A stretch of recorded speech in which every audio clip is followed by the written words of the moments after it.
जो सामने पीपल का पेड़ एक बार उसमें नजर डालो, ऐसा तीर मारो जो सारे पत्ते में छेद हो जाए। और आज भी आप देख सकते हैं हर एक पत्ते में छेद हो गए। बजाइए मीठी मीठी तालियां और मेरे करके कहना, बात सुन के बालक कृष्ण जी विचक्राए, मन ही मन में सोच की अब परीक्षा ले जाए, अब परीक्षा ले जाए, अब परीक्षा ले जाए। श्री कृष्ण भगवान कहने लगे, हे बड़बड़ी एक काम कर दो।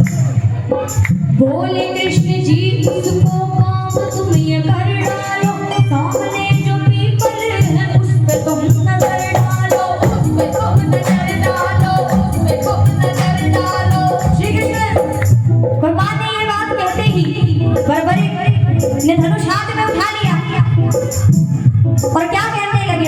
भागने लगे। एक तीर से